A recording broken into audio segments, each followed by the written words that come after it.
اعوذ باللہ من الشیطان الرجیم، بسم اللہ الرحمن الرحیم، الصلاۃ والسلام علیکہ یا رسول اللہ صلی اللہ علیہ وآلہ وسلم۔ السلام علیکم رحمۃ اللہ وبرکاتہ۔ آپ اپنی زندگی کس کے لیے گزار رہی ہیں؟ خود کے لیے، اللہ کے لیے، یا صرف دوسروں کی خدمت کے لیے؟ آئیے سچ کا سامنا کرتے ہیں۔ اللہ نے آپ کو اپنے لیے پیدا کیا ہے۔ اللہ سبحانہ و تعالیٰ نے قرآن میں فرمایا ہے، اور میں نے جن اور انسان کو صرف اپنی عبادت کے لیے پیدا کیا۔ ہماری اصل پہچان، اصل مقصود صرف اللہ کی عبادت ہے، اس کی رضا اور دین پر چلنا ہے۔ اگر زندگی کا سارا وقت صرف رشتہ داروں کی خدمت میں گزر رہا ہے، لیکن اپنے فرض کام چھوٹ رہے ہیں، جیسے کہ اولاد کی تربیت، نمازوں کی پابندی جو کہ فرض نمازیں ہیں، تو ہم اپنے اصل مقصود سے بہت دور جا رہے ہیں۔ دین میں عورت پر سسرال کی خدمت فرض نہیں ہے۔ عورت اپنے شوہر کی ذمہ داری ہے، سسرال کی نہیں۔ اگر کرے تو یہ احسان ہے، مجبوری نہیں۔ اپنی فزیکل، مینٹل اور اسپریچول ہیلتھ کے لیے باؤنڈریز ضروری ہے۔ نہ اپنے فرض کو چھوڑیں، نہ اپنی عزت کو۔ آپ کو پتہ ہونا چاہیے کہ آپ کی کیا باؤنڈریز ہیں۔ آپ کو کچھ باؤنڈریز سیٹ کرنی چاہیے۔ نو کہنا سیکھنا چاہیے، کیونکہ ہمارے یہاں یہ سمجھا جاتا ہے کہ اگر کوئی عورت کوئی کام کرنے سے سسرال میں نہ کہہ دے تو وہ بہت بری بہو بن جاتی ہے، لیکن ایسا بالکل بھی نہیں ہے۔ اگر آپ کو کوئی بری بہو بھی کہے تو بھی ڈزنٹ میٹر، آپ کو اپنے لیے باؤنڈریز سیٹ کرنی پڑیں گی۔ آپ کو کچھ باؤنڈریز ضرور سیٹ کرنی چاہیے کہ بس میں اتنا کر سکتی ہوں اور اس سے زیادہ مجھ سے کوئی امید نہ رکھے۔ یہ باؤنڈریز اگر آپ سیٹ نہیں کریں گی تو یہ ظالم دنیا آپ سے آپ کی پہچان چھین لے گی، یاد رکھیے گا۔ رسول اللہ صلی اللہ علیہ وآلہ وسلم نے فرمایا، تم سب ذمہ دار ہو اور تم سے تمہاری ذمہ داری کے بارے میں پوچھا جائے گا۔ یہ متفقن علیہ حدیث ہے، یعنی جو حدیث بخاری اور مسلم دونوں میں آئی ہو۔ اولاد کی تربیت سب سے بڑی ذمہ داری ہے۔ ان کے دین، اخلاق اور علم پر فوکس کریں۔ اگر ساری انرجی صرف گھر کے کاموں میں لگ جائے گی تو اولاد کا حق چھوٹ جائے گا اور اولاد آپ کی بگڑ جائے گی، اور آج کل یہی ہو رہا ہے۔ مائیں اپنی ساری ذمہ داری بھول جاتی ہیں اولاد کے معاملے میں۔ مائیں اپنا سارا وقت صرف اور صرف سسرال والوں کی، رشتہ داروں کی خدمت میں لگا دیتی ہیں، اولاد کی تربیت میں نہیں لگاتی، جس کی وجہ سے اولادیں بگڑ جاتی ہیں، اور یہ جو رشتہ دار ہیں یہ بھی پھر چھوڑ جاتے ہیں، یہ ساتھ نہیں دیتے آپ کا، اور آپ کی قبر میں تو کوئی بھی نہیں ہوتا، آپ کے اعمال ہوتے ہیں۔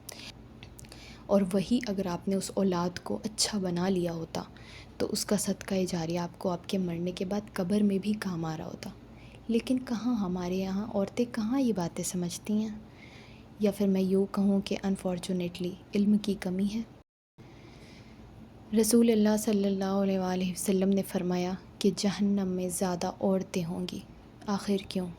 آپ تو گھر کے کام کرتی ہیں، رشتہ داروں کی خدمت کرتی ہیں، بلکہ میں یوں کہوں کہ زندگی کا کوئی مقصد نہیں ہوتا، صرف اور صرف سارا دن، سارا وقت، سارا سال، مہینہ اپنے کچن میں ہی بتاتی ہیں، لوگوں کی آگے پیچھے کر کے، ان کے لیے کھانا بنا کر کے۔ I'm not saying that's bad, but وہ لوگ کہ جو صرف اور صرف واہواہی لوٹنے کے لیے، اچھی بہو کا ٹائٹل حاصل کرنے کے لیے اپنا سارا وقت کچن میں جھونک دیتے ہیں، اس کے باوجود کیوں رسول اللہ نے فرمایا صلی اللہ علیہ وسلم کہ عورتوں کی کثرت ہوگی جہنم میں؟ کیونکہ ان میں شوہر کی ناشکری اور زبان سے نقصان دینا عام ہے۔ عورتیں سب کچھ کرتی ہیں، کھانا بناتی ہیں، خدمتیں کرتی ہیں، لیکن پھر لان تان بھی کرتی ہیں، چغلی بھی کرتی ہیں، غیبت بھی کرتی ہیں۔ آپ کی پریورٹی آپ کا شوہر تھا، آپ کا بچہ تھا، آپ اپنے شوہر کو اگنور کرتی ہیں، وہ آپ کو کچھ بھی لا کے دے دے آپ اس کی ناشکری کرتی ہیں۔ اس وجہ سے عورتیں کثرت سے جہنم میں ہوں گی، ناشکری کرنے کی وجہ سے شوہر کی، اور غیبت کرنے کی وجہ سے، زبان سے تہمتیں لگانے کی وجہ سے، لان تان کرنے کی وجہ سے۔ دین تو پڑھتی نہیں ہے کیونکہ اس کے لیے تو وقت ہی نہیں ہوتا، سارا وقت تو چولہے چوکی کرنے میں گزر جاتا ہے۔ تو میری بہنیں، آپ اپنی زندگی نہیں برباد کر رہی ہیں، آپ اپنی آخرت بھی برباد کر رہی ہیں۔ یہ کچن کے کام کہیں آپ کی آخرت کو بھی نہ اپنے ساتھ ہی جلا لیں۔ یہ کچن میں جلنے والا چولہا کہیں آپ کی آخرت کو بھی نہ اپنے اندر جلا لیں۔ تو پلیز ویک اپ، تھوڑا وقت دین کے لیے بھی نکالیں۔ یہ کچن میں سارا وقت اپنے آپ کو جھونک کے رکھنا، دیٹس ناٹ فیئر۔ اس کے لیے آپ نہیں پیدا ہوئی تھی، یاد رکھیے گا۔ اللہ تعالیٰ نے آپ کو اس کے لیے نہیں پیدا کیا تھا۔ عورتوں کو لگتا ہے کہ شاید ان کو سکھایا جاتا ہے، ان کی غلطی نہیں ہے، ان کی غلطی نہیں ہے، ان کو یہی سکھایا جاتا ہے کہ تم تو پیدا ہی ہوئی تھی گھر کے کام کرنے کے لیے، تم تو پیدا ہی ہوئی تھی بس یہ چولہا چوکی کرنے کے لیے۔ بٹ ایسا نہیں ہے، عورت چولہا چوکی کرنے کے لیے، گھر کے کام کرنے کے لیے نہیں پیدا ہوئی تھی۔ جو مشن اللہ نے مرد کو دیا ہے وہ مشن عورت کو دیا ہے۔ جو سوال اللہ مرد سے کرے گا وہی سوال عورت سے کرے گا۔ عورت کے لیے کوئی الگ سوال نہیں ہوگا قبر میں۔ عورت کے لیے قبر سے لے کر کے جنت تک کی منزلیں کوئی الگ نہیں ہوگی، سیم ہوگی، سارے احکامات بھی سیم ہیں۔ تو ہماری زندگیاں بھی سیم ہونی چاہیے، سیم اسی طریقے سے انہی کاموں میں لگنی چاہیے۔ اسراف سے سب کو منع کیا گیا ہے، مرد کو بھی منع کیا گیا ہے کہ وہ بھی اپنا سارا وقت، اپنی ساری محنت، اپنی ساری طاقت، اپنی ساری قوت صرف پیسہ کمانے میں نہ لگائے، کیونکہ رزق کا وعدہ اللہ کا ہے۔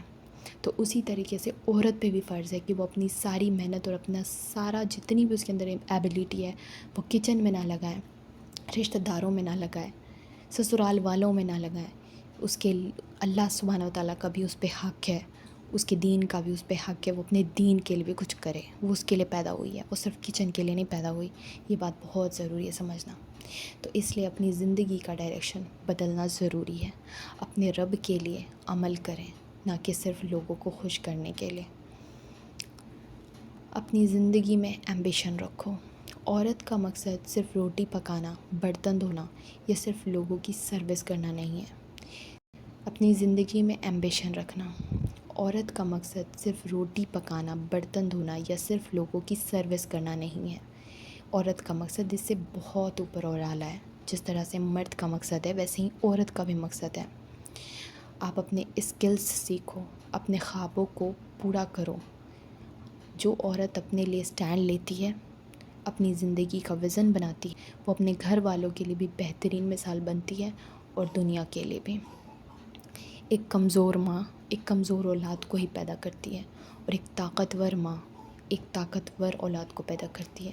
اب یہ طاقت جسمانی یا پھر مالی طور پہ میں نہیں کہہ رہی، وہ طاقت بھی ہے، لیکن یہ طاقت میں کہہ رہی ہوں وہ ایمان کی طاقت، وہ عقیدوں کی طاقت، وہ اس کے مضبوط ارادوں کی طاقت جو کہ پہاڑوں کو بھی ہلا دے۔ جب آپ کے اندر اپنے خوابوں کو پورا کرنے کا جذبہ ہوگا، ایک مضبوط ارادہ ہوگا، تو وہ چیز، وہ ٹیلنٹ آپ کی اولاد کے اندر جائے گا، اور پھر وہ بھی دنیا میں بڑے کام کرے گی۔